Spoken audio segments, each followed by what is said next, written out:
نحمده ونصلي ونسلم على رسوله الكريم أما بعد فأعوذ بالله من الشيطان الرجيم بسم الله الرحمن الرحيم قل ادعوا الذين زعمتم من دون الله لا يملكون مثقال ذرة في السماوات ولا في الأرض وما لهم فيهما من شرك وما له منهم من ظهير ولا تنفع الشفاعة عنده إلا لمن أذن له حتى إذا فزع عن قلوبهم قالوا ماذا قال ربكم قالوا الحق وهو العلي الكبير صدق الله مولانا العظيم اللهم صل على سيدنا محمد وعلى آل سيدنا محمد وبارك وسلم۔ سورۃ السبا کی آیت نمبر 22 اور 23۔ سورۃ السبا توحید کے بیان سے شروع ہوئی ہے اور پھر دوسری آیت میں آخرت کا ذکر آیا اور پھر آخرت کا موضوع چلتا رہا۔ پھر اس کے بعد آیت نمبر 9 میں اللہ تبارک و تعالیٰ کی طرف رجوع کرنے والے دو بندوں کا ذکر آیا،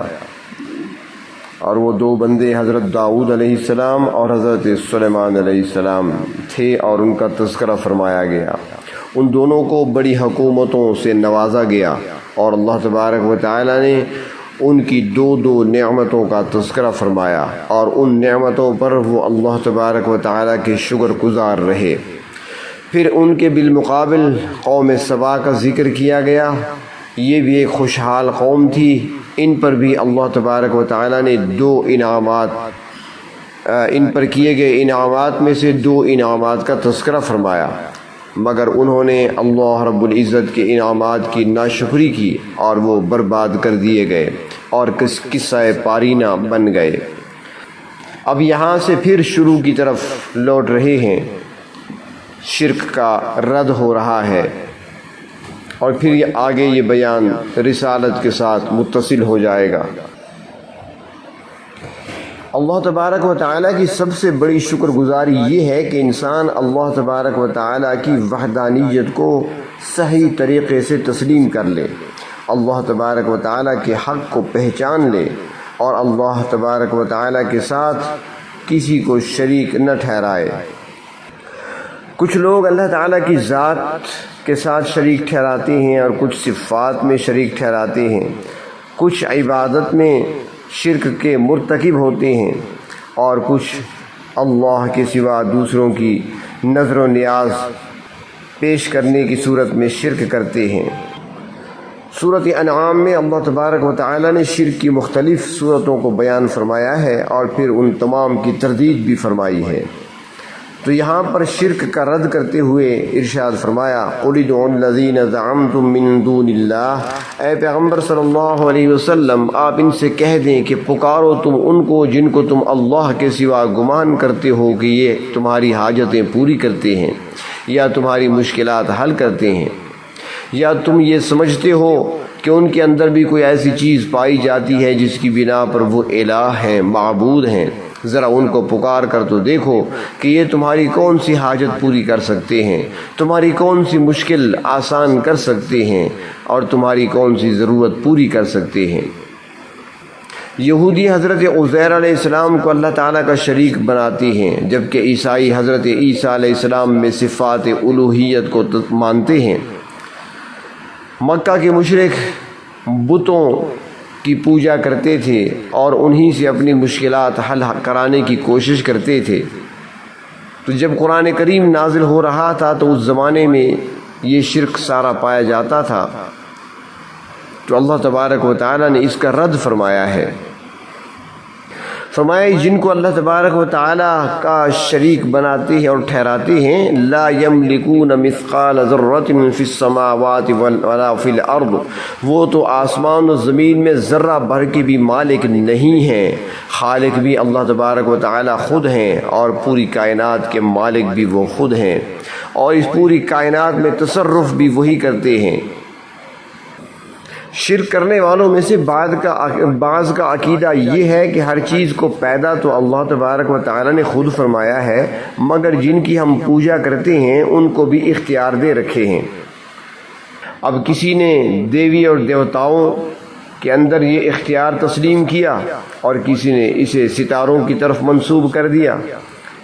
کسی نے کسی اور چیز کی طرف، تو اللہ تبارک و تعالی نے ان تمام چیزوں کی نفی فرما دی ہے کہ زمین اور آسمان میں اللہ رب العزت کے ساتھ کسی قسم کی کسی کی کوئی شراکت داری نہیں ہے۔ اور ساتھ ہی یہ بھی فرمایا کہ وَمَا لَهُ مِنْهُمْ مِنْ ظَهِيرٍ، اور ان میں سے اللہ تعالیٰ کا مددگار بھی کوئی نہیں ہے۔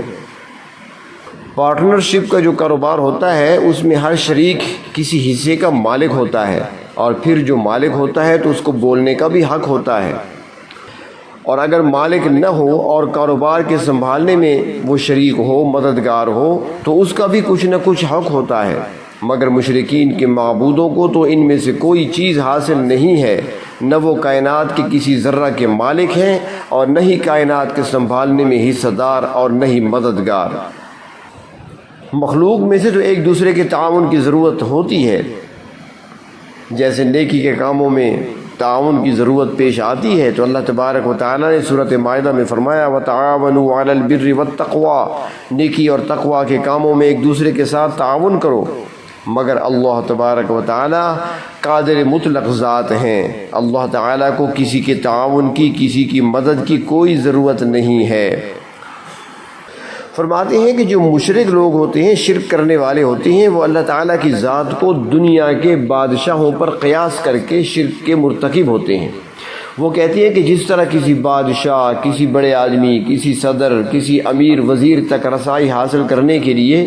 واسطے کی ضرورت پیش آتی ہے، سفارش کی ضرورت پیش آتی ہے، اسی طرح اللہ تبارک و تعالیٰ تک پہنچنے کے لیے بھی درمیان میں واسطے اور سفارش کی ضرورت پیش آتی ہے۔ اور سفارش کی ضرورت جب پیش آتی ہے تو پھر وہ مخلوق میں سے اپنے لیے سفارشی تلاش کرتے ہیں تاکہ ان کی بات کو اللہ تبارک و تعالیٰ تک پہنچایا جا سکے۔ قرآن کریم نے مشرکین کا یہ بیان نقل کیا ہے، سورۃ یونس میں ہے کہ وہ کہتے ہیں ہؤلاء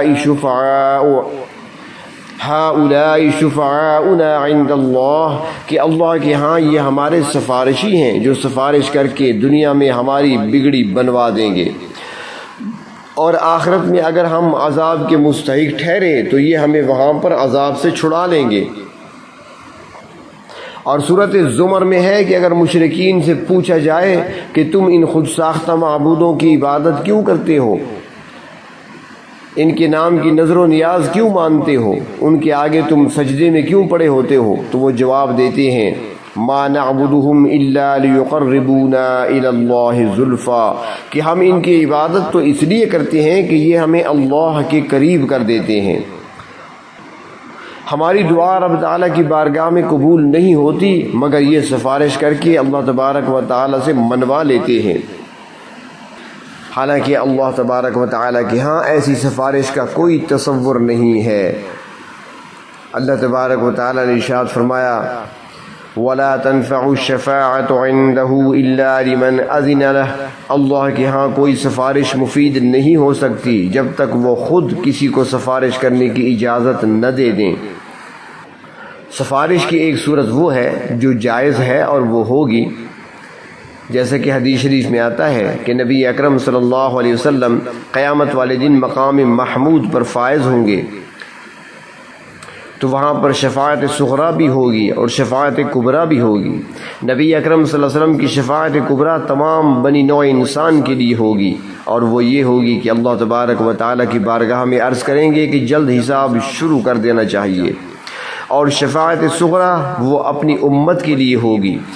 نبی اکرم صلی اللہ علیہ وسلم پروردگار عالم کے سامنے سجدہ ریز ہوں گے۔ اور حدیث شریف میں یہ بھی آتا ہے کہ نبی اکرم صلی اللہ علیہ وسلم 10 سال تک طویل سجدہ فرمائیں گے،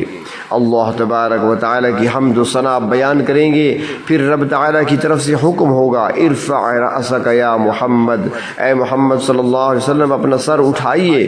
آپ سفارش کریں، آپ کی سفارش قبول کی جائے گی۔ اس کے بعد نبی اکرم صلی اللہ علیہ وسلم سفارش کریں گے، تو نبی اکرم صلی اللہ علیہ وسلم کی سفارش ہوگی مگر اللہ تبارک و تعالیٰ کے حکم سے ہوگی۔ اس کے علاوہ بھی کچھ لوگ سفارش کریں گے اللہ تبارک و تعالیٰ کے حکم سے، جیسے شہداء ہیں،